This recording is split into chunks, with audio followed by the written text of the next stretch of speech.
Welcome to Olympiad Math for Year 3. This is Lesson 4.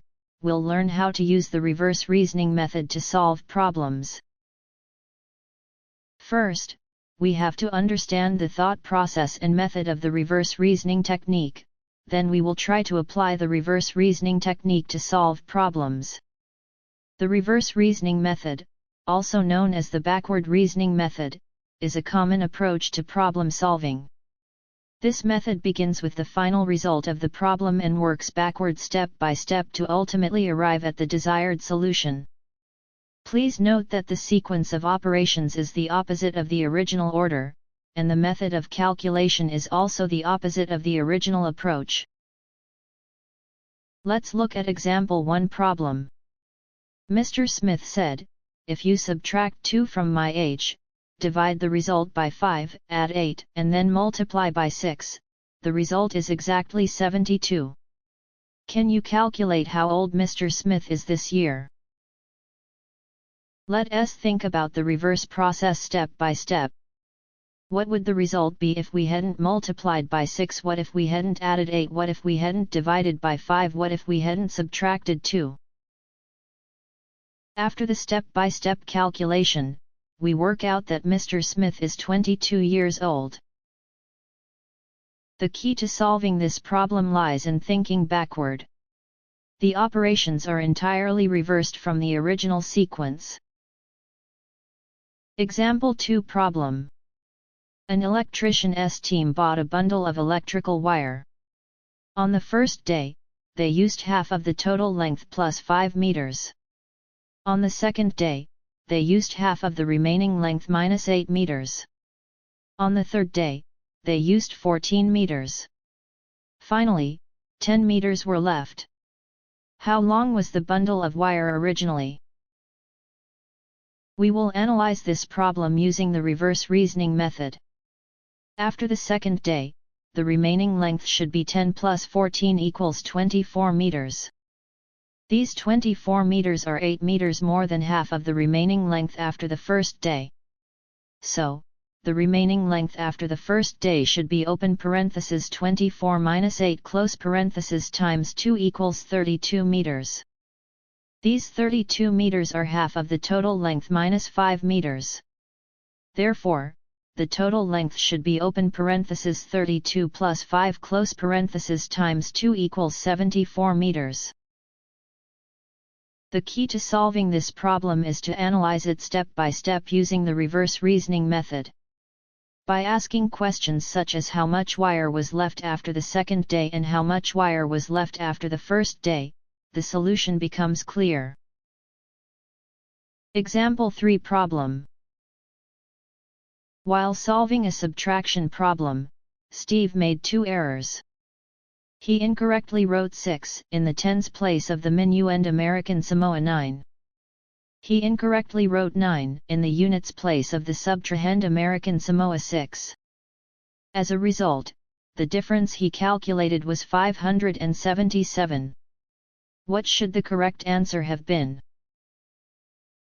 Let us analyze the problem step by step. Changing the tens place of the minuend from 6 to 9 increases the minuend by 90 minus 60 equals 30. Changing the units place of the subtrahend from 9 to 6 decreases the subtrahend by 9 minus 6 equals 3.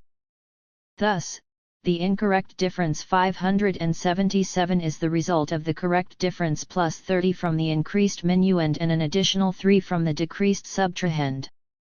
To find the correct difference is 544. Example 4 problem. Students are playing a beanbag tossing game. Classes A and B together have 140 beanbags.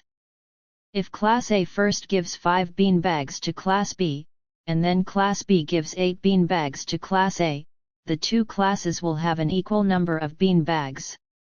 How many beanbags did each class originally have? Classes A and B exchanged beanbags twice. After the second exchange, the number of beanbags in both classes became equal. Knowing that the total number of beanbags is 140, we can deduce that at this point, each class has 70 beanbags. To solve, we can begin the reverse reasoning from this point. The answer is Class A originally had 67 bean bags, and Class B originally had 73 bean bags. The key to solving such problems is identifying where to begin the reverse reasoning. Since the two classes had an equal number of bean bags after the two exchanges, the starting point for the reverse reasoning is the point where each class has 70 bean bags. Example 5 problem. There are 36 rabbits in total across 3 cages. If 8 rabbits are moved from the first cage to the second cage, and then 6 rabbits are moved from the second cage to the third cage, the number of rabbits in each cage becomes equal. How many rabbits were originally in each cage?